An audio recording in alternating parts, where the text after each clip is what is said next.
Hello, Boris. Good morning. Hello, everybody. Hi. So, hi.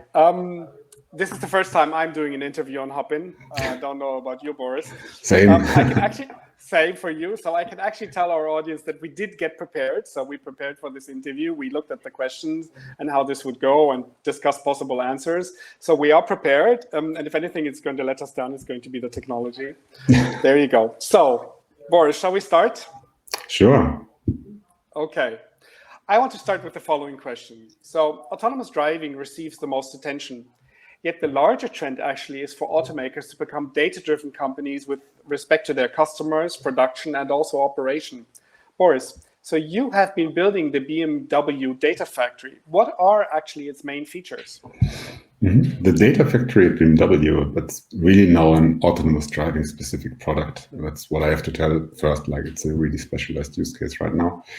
But it has two main purposes. One is to enable function developers. Function developers are actually people developing the functions that will in the end drive the car or actually achieve automation, are able to work with the data at a large scale. So really being able to search for the data, analyze the data, and derive information out of the data to improve the functions. And on the other hand, if you build an autonomous driving car or an automated car, what you always need to prove is, of course, safety. And what we need to do here is, of course, build all the data pipelines really on a high degree of automation to allow large-scale verification and validation using simulation, but also, for example, using large amounts of data to prove that the function that we are building is in fact safe, right? And so we have two different sides of the same coin. The one is really support working with the data, and the other side really proving with KPIs that what we are doing makes a lot of sense and actually is safe. And there are three main types of data that we are using for this. So we collect different types of data. We do have specialized development vehicles, so that's something you should know about. These are really set up just for development and they are in-house. And after development, you usually scrap them, so they will be destroyed actually. And then you have customer vehicles where you nowadays can collect some statistical information. And what's also a really major part here is really simulation in a large scale to really vary situations which, for example, would be too risky to do on a street. So thank you, Boris. So we've heard about, the main data sources and also what the factory enables. What have been some of the main challenges in getting there? Actually, I have to say this project, we have done a lot of challenges in the last 4 years, and it was really very interesting. So let me just pick out three different challenges, which could give you an impression of what we have done.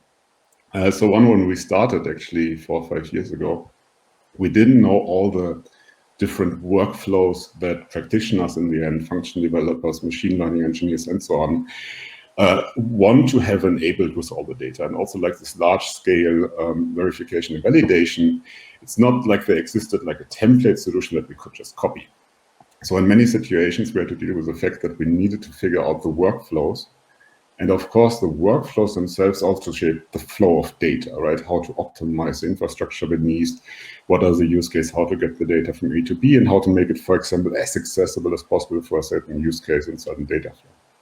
So accordingly, you start with a lot of parts in parallel, and then you are really constantly refactoring and reworking to optimize these data flows and work streams as you learn more what the people are actually doing, and as you learn more, for example, about regulations. So there were a lot of unknowns when we started actually. Another thing is, of course, when you have a lot of this data, and for example, we have these development cars, and these development cars, they change frequently. So people use new firmware, which changes the way sensor data is given, or the sensor data itself. There might be new software on top. So you have a data collection where the data itself and the quality varies a lot. So there can be definitely faulty data because somebody configured something wrong, or because some sensor just died. And so you're constantly facing the fact that you really have to work hard to organize large quantities of data and really make sure that the quality is good. So actually data quality is a really big topic for us. And then maybe also very different, and also something that not everybody has all the time. For example, in the middle of the project, we also had to switch the whole infrastructure. So in the beginning, we were starting with Intel as a partner, and then at some point it was decided that we want to have a new platform actually, and also switch to another provider, and then basically replacing the whole infrastructure underneath. So while you have this huge system, you're replacing the whole layer underneath and have to switch to a whole new infrastructure. And that is actually, in fact, quite some migration you have to do. Yeah, yeah, and I think the general challenge that we faced most of the time is really how to make the data as accessible as possible and as easy to use, right? We are constantly striving to make the data we have and the workflows easier and easier and easier for our people to try to use the data. Thank you, Boris. So you've just spoken actually about optimizing the underlying infrastructure, also about the associated data quality, which means the data factory is up and running and working.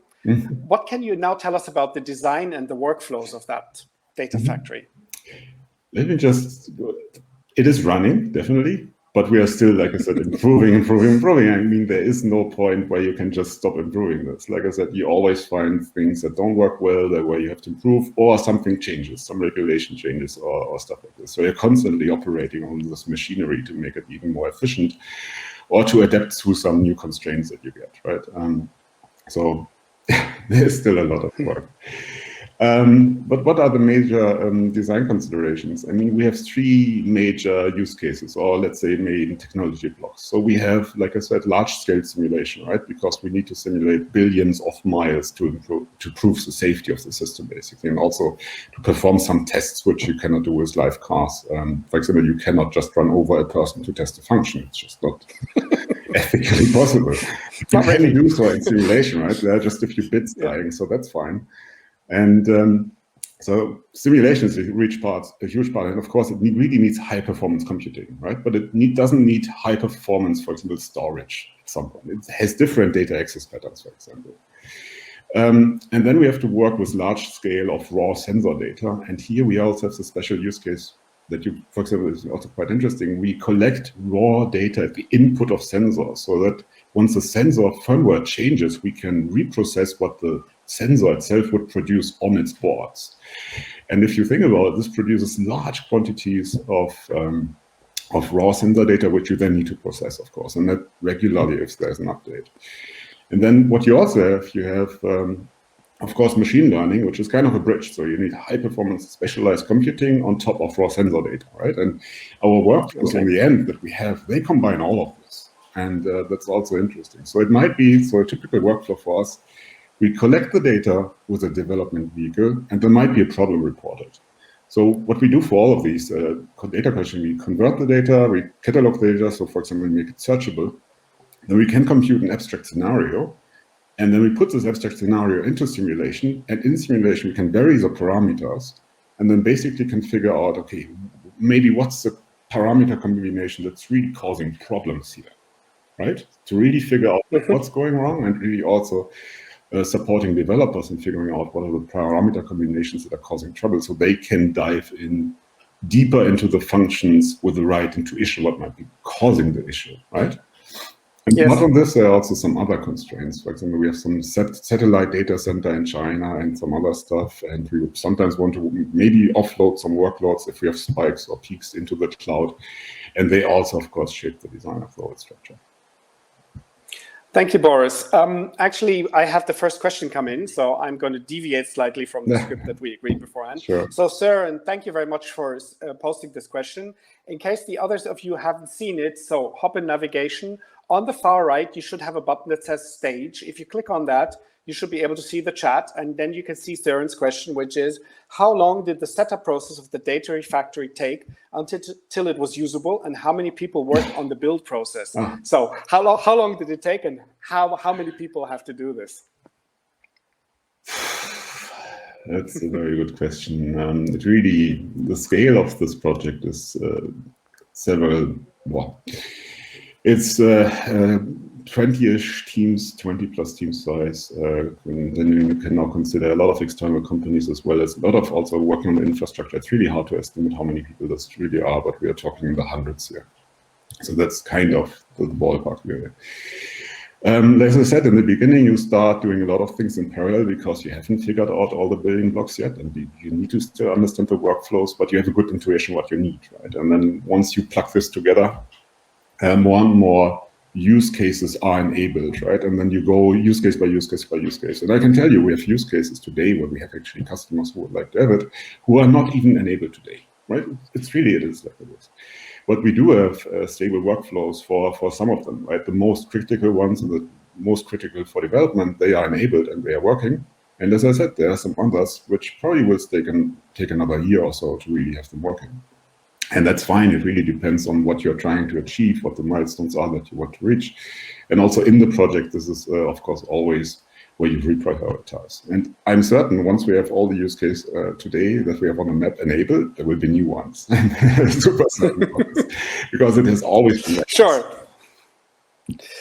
Okay, thank you, Boris. So actually, thank you for the question, Søren. It's perfect for the next one I wanted to ask, because so BMW is becoming more data-driven, and you just spoke about how much effort it is and how many people are working on this. So I imagine that data is utilized also by BMW employees. You know, you build the data factory, so it's for BMW. So how is this organized? In general, at BMW, there are actually nowadays many initiatives that really are revolving around AI and data. And for example, what's really a very good initiative is also we have a centralized data hub where you can really upload a lot of data sets, and where it's also possible to really discover data sets. So I could log in there, see whether there is some relevant data for me. It's cataloged, has a description, all of this. And so it's really nowadays easier for BMW employees to really discover new data. So if something is relevant for me, it's probably I can search for it there. At least I have a first point where I can look. And what we also have nowadays is we really have all the data governance, data stewardship, etc. processes in place nowadays. So this is done on a company-wide base, actually quite orderly at the moment. So it's really well organized, I would say. In general, I would say to do this, you really need to make data as easy to use and as easy to discover, right? I mean, discovery is always the first step. Is there something I can use for the task at hand, right? If I don't know that the data is there, I actually cannot work. And for us, for example, also for the data factory, it means we are really trying to implement a large search service that really developers can use, like what are relevant data, what are relevant data that we've collected from a car that we can use for my development purpose, because I might need something. I've seen a problem on a rain at night, is a special situation, so please give me 10 of these scenarios, and then I can figure out why I have these problems just in a specific one, for example. Right, and for this we also need to label data, index data, and really make it easy to find. And once it's easy to find, we're working to really have tools to make the analysis simple, right? To really make it possible to look into KPIs or look into specific signals and have a quick view inside the data before I decide, okay, do I need to go even deeper? Like, and then once you go even deeper, there are also tools to do this, and they are also connected with the tools. So you have to build some bridges also maybe to local tooling, right? Not everything is running on the data center. You still have very good old established tools running on a local machine, and that's fine. Thank you, Boris. There is a few more questions coming in. You were just finishing actually on Stack and tools and how you do this. I don't know how much you can share, but there is some interest kind of to find out from you if you were able to say something on the technology stack and the tools that you use. Perhaps also, I know we spoke about this, about using the cloud, for example. So yeah. Can you share anything about that? I think it's a very wide-ranging question in terms of, I mean, what kind of tools are you meaning? I mean, we do use a lot of these company standards, from OpenShift to TensorFlow and whatnot, right? I mean, on this level. And I think we're using as many standards as is possible. And then, of course, we have some specialized infrastructure and data center provider. We also have a strategic partnership as BMW actually with AWS, right? So, I mean, that's not any secret here. I think, really to answer this, we would need to go into one use case, like what's really interesting for you, and then we can talk about the stack. I mean, we have different stacks for machine learning, for actually the simulation task, but even if you dive into logging, for example, there is a specific stack that we like to use and not some others. So, yeah. Okay. Dive deeper here. Thank you. I would like to go back for a minute. So you spoke about BMW employees, so your colleagues and the wider members of the firm actually using it. It takes me back to datalift number 1. So at datalift number 1, Peter Heise was presenting how this was working at Airbus. By the way, for anybody interested, in the ebook that Dania was sharing the link to, you have the summary of the Airbus case. So Peter Heise told us that Airbus at the end opted for upskilling thousands of employees to data analytics and machine learning. And the upskilling actually turned out to be the most effective solution for them. And Boris, you have just emphasized the need for easy access and widespread use of data. What does that mean for you? Yeah, I actually think it's a very good thing to do this. And let me just elaborate why I think it's also a very reasonable approach nowadays. And also, I have done machine learning a long time ago, and I have to say it was a lot harder then. And my basic really, I mean, we had to write everything ourselves, and the libraries we are using, the documentation was really not good. And this has changed a lot, in my opinion. It's drastically changed. The whole data and ML ecosystem really is now very accessible to beginners, especially if they have an engineering background, right? There are tons of good libraries. There are tons of good tools. There's a lot of documentation freely available, a lot of examples. And also, for example, online courses, as they exist nowadays on Coursera and so on, they didn't exist back then, right? They really didn't exist. You had to go to the university on a lecture. There were some esoteric tools, and they were really hard to use, right? So you really needed to be the expert. And nowadays, but I think you have some kind of democratization going on here. So I think it's really for a good engineer who knows how to use software and really also maybe code a little bit, he can do some initial machine learning models and analytics tasks with some good intuition actually quite easily today, right? Much easier than 10 or 15 years ago. And so they actually can do a lot of, I would say, POC work, first analysis, really build some first models, look into the data, what's possible. Of course, what they will in many cases not have is the, for example, statistical background or some more deeper knowledge on how to tweak really the details of some model. So they will run into some problems later on. But that's, in my opinion, really is the best point where data experts then can help, right? A really good data scientist can come over into a project. And maybe also the business case has then already been proven, right? They have shown the POC, that makes sense, but we need to go deeper here. And then you bring in the real experts, and they can take it from there. And I think that's also a very good use of their time, because they can really focus on the deep problems, right? On the stuff that's really hard to do. For me, I mean, we talked about accessibility of data. There's another point here, what I also see. I think some of the tools are so easy to use that nowadays the hard part is actually accessing the data, because there might be some proprietary data center on-premise. It's hard to use. There's some role at access management. I need to do a lot of tickets on a system to actually get access to the data. So actually, there's also quite an entry barrier to use this data in a company setting, right? If the company has a larger infrastructure, that's actually not that easy to use, right? And here, I think what is really important that data engineers and also data scientists, they are also enablers for others, because they should strive to make this environment and the tools that the company provides as easy as possible, right? So if they do this and they accept this task, that they are not just working for themselves, but also enabling others, then I think upskilling is super good, because you can really bring it to a lot of people. They can do a lot of POCs and maybe easier tasks. But data scientists and experts, they're still very relevant, because they need to go this last mile, right? They need to take this maybe first use case and do it really good once you have like come to the gap where like a non-expert cannot go any further. And I think that's a good use of everybody's time. Okay, thank you, Boris. So with my next question, I'm going to kind of try and bring it all together. So we spoke about the factory. There were questions also about the stack and the tools. We've spoken about the governance of it. We've spoken about the upskilling and the enabling. So can you share a really interesting use case, something to look at perhaps? Sure.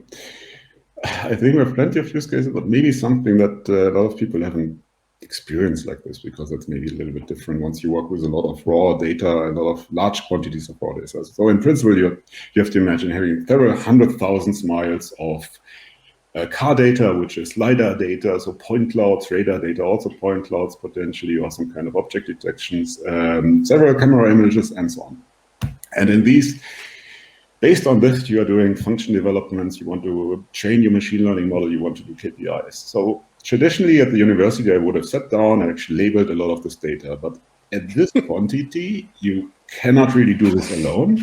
You can, of course, hire somebody to do it for you, but it's really ridiculously expensive, right? If you want to even label every 10th frame of 1 million of miles of a car, that's very expensive, right? And you also have to consider quite some turnaround time. So there are quality control processes and so on, and then you have to wait maybe for the labeled data 2 or 4 weeks, depending on your contracts. So that's really at this scale not an option anymore. And so what are you doing, right? How do you get the reference data? Another thing you can do is you can, for example, provide some reference sensors and reference setups. So you take even more expensive hardware, put it on the car, and use this as some kind of reference, right? So every car you're using for data collection becomes even more expensive. So we're talking easily about like more than 100K per car that you want to have as an extra setup. And maybe the sensors aren't even that much better. So there's some use, but it's also limited and also very costly. And so the easiest way is actually to exploit that on a data center is not a car, right? When I have an algorithm in a car, it needs to be real time, it needs to be online, right? So you want to have a prediction running, but if I have the data already completely recorded, I know what's coming 10 seconds in the future because I recorded it, right? So I have this information. So for example, tracking of object becomes easier. Also, for example, scenario categorization, like is there a cut-in or not, becomes quite simple once you can really look into the future for some algorithms. So stuff that's hard in the car can be a lot easier. And so this way we can use, of course, machine learning to provide some kind of reference data, reference algorithms on the data center for online functions in the car, right? Because they also make mistakes, but they might easily be a magnitude, like an order of magnitude, more precise than what I have in the car right now while I'm developing, right? So we are just trying to provide more reference data to get our online algorithms in the car further developed, right? And there is, of course, a point where then you need a lot of manual labeling because you also need to train these models, right? And then basically you can also like easily select like new data. And in order to do these reference algorithms, we have a whole bunch of mix of different algorithms. And of course, partly also deep learning here. And the goal is really to provide better quality in most cases. There's another interesting use case here that also is different. Sometimes you just want to have an independent sensor, right? So you want to validate something a camera is doing. But then if you use the camera data itself might be faulty, right? So you have a correlated error. So what you want to do is you just take a LiDAR, and then with the LiDAR, you just validate an error the camera makes. And if they disagree, you can basically see, okay, this is something I should look into, maybe I want to label it. And then you can get some really funny use cases. So for example, you can use LiDAR lane reflections from a LiDAR to detect lane markings. I mean, and usually you just think about the LiDAR, this is just distance, right? So object distance, that's perfect for LiDAR. No, you can do more. You can do, like I said, lane markings, right? Because they reflect differently. And then you have an independent source of the ground truth actually for your camera data. And that's actually also quite fun. And there's also machine learning involved here because it's really something that you don't want to manually fine-tune all the time. Thank you, Boris. So actually, in the example that you've now talked about, our attention has kind of actually shifted to the vehicle, right? And even to the vehicle on the road, as for example, in lane detection. So I wanted to take the opportunity to actually shift the focus to the vehicle and thematize this issue. Of course, you have customer vehicles, but at the very beginning, you also mentioned the development vehicles. So these are the ones that will become the cars, the models of the future. So they're important for tomorrow. How much data analytics and machine learning are connected to the development vehicles? I think what's really good on the customer vehicles is really that you can extract statistics on a larger scale. And you don't get much more out of this customer vehicles than statistics nowadays in most cases, because it's also quite expensive. And so development cars, they are really used to develop the sensor setup and the algorithms of the future cars, so the next generation. So you're building up a car with ridiculously expensive hardware because it's prototypic hardware sometimes, and it's really state-of-the-art, and it's usually pre-production. And there might even be the case that you just have one single sensor working because it's such an early prototype, all right? So you really have a very, very special car. And this then really comes as close as possible to the data you would see 5 years later, 3 years later, 2 years later in the production car where the sensors are actually mass-produced. And so everything you want to do, or a lot of things you want to do in terms of, for example, low-level sensor fusion or sensor fusion and perception in general, like prediction case. So that's also where I started, right? Really doing pedestrian prediction, like is a certain person stepping on the car, on the street or not? For this, you really want to use these cars with these specific hardware setups because they give you like a glimpse of the hardware that you have 3 years later and would be too expensive nowadays in any regular car. And as such, like I said, everything you consider about like perception, fusion, and so on, all these use cases, they usually go on these cars. And also like later on, like the planning also works a lot with this car because you can put much more computing power in there, right? Before it's actually specialized later on. So, and that's also very important if they do machine learning use cases, for example, reinforcement learning. Thank you, Boris. So we spoke now basically about model development and new models coming on the road. So sheer driving pleasure, in German, Freude am Fahren. So I learned actually from you that the sound, feel, and experience is a parameter-driven development. And so, you know, like feature engineering, parameterization, and so on come to mind. Can actually machine learning support or augment any of that Freude am Fahren? I think maybe some point in the future. I think nowadays you really have very good experts and I really have some respect, a lot of respect actually for these guys because they do a hard job. So they have hundreds of parameters on the car and then they tweak it to really get this BMW feeling of the car. It's really amazing actually, just to imagine doing this. I couldn't do it. And they are really very well trained and there's really a high selection on them. Not everybody can do it. You just need to also have the sensitivity and the feeling to actually do this. And then also the insights into the system to know which parameters to tune. So that's actually quite something actually. I mean, what we can support, of course, here, especially with machine learning, we can build our models to pre-train it, but we cannot measure it perfectly, right? Because it's really hard to formalize how a car should feel. I mean, there's always this kind of subjectiveness to it. But for example, sudden braking or accelerations patterns, they always feel bad. I mean, it's just something you don't want to have usually, especially if you are being driven in an autonomous car. So this is something where you can just make sure we have a certain standard before somebody needs to do this manually, right? So when he's starting, he has a better starting position and needs to less fine-tune the basics. So that's kind of what you can support. And then in the future, I think it becomes even more interesting because in the future, of course, you want to go into a direction of reinforcement learning. We'll have more machine learning models. And now imagine you have a lot of deep learning or maybe reinforcement learning. It's not that easy anymore to really fine tune all the parameters. And the parameters might not be that intuitive.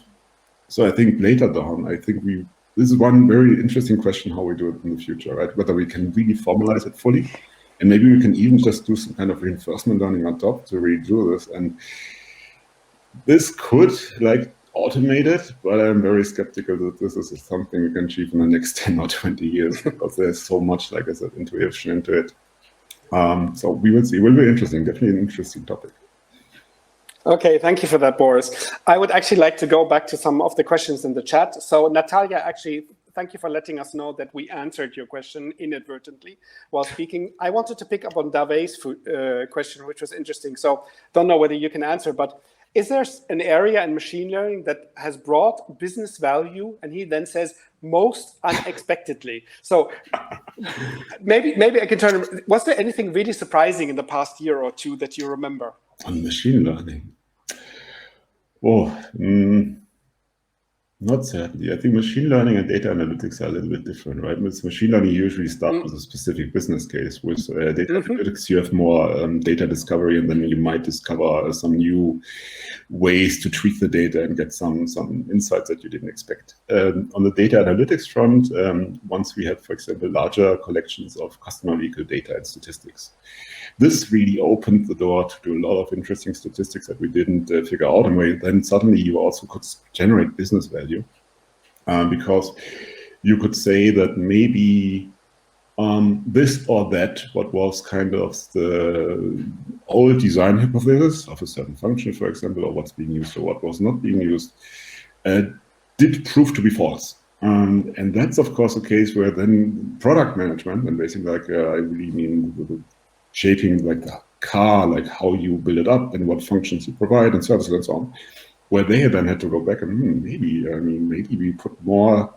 money into developing this than anybody's using it. And it's not used the way we think people should be using it. I mean, our people use it, but the normal customer is not using it this way. And I think there were definitely some insights in the last few years where really data analytics on really large scale data collections, they really helped to understand better what is going on actually with the cars. And that's not just my area, but it's really in a wider setting on how to use really data analytics and insights from customer cars to shape the product offer. Yeah. Okay, thank you, Boris. I'm looking at the clock also, so I realize we only have a few minutes left. So I'm going to try and wrap what I see here and what I have, so to speak, into a final question, if I may. So, the question is if you can combine an outlook on the state of play of machine learning in automotive, perhaps also with a quick glimpse at autonomous driving as a special and interesting topic, and kind of wrap it up for us. So, what is the state of play and where do you see it going, sort of in a headline kind of way? Okay, let me try to squeeze a lot into this answer then. Yes. I think like what we are seeing with machine learning and also data analytics in automotive and also autonomous driving, it's a lot better understood now what we're actually needing and what we should use and should do actually. So we have a lot of building blocks, and there are actually, you see that overarching toolkits and workflows are being established. And within these workflows, you see more and more stable components. So if you speak with people, they have the same understanding what components you need. And like 4 or 5 years back ago, you saw very different pictures on how this should look like how the landscape is. So I think that we have a huge consolidation on the tools. So I think a lot of this, and I'm also talking basically building blocks for different functions, or maybe also the plants, which you can standardize and then roll out to make it as easy as possible to use it throughout different areas. So I think there's a lot of standardization going on in the future. And then you really can go and say, okay, this is a building block where I provide value for my company. I can differentiate myself. And that's a, let's say, common building block where I don't want to invest my own sources. And then really I just buy it, for example, or there's another way to source it in a certain way.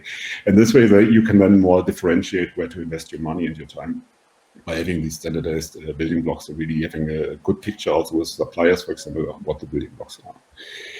With autonomous driving in general, I think you also had the question, what's the state of play here? Because we haven't seen it yet live on the roads. I think that's the big question is what are the gaps at the moment that keep us from having cars on the road? And I think the initial promises 4 or 5 years ago was like, now there should be autonomous driving by Audi and by everybody else, and it's not there yet. And I think that's the big question, like what are the gaps? And I don't think anybody has the best picture on this one.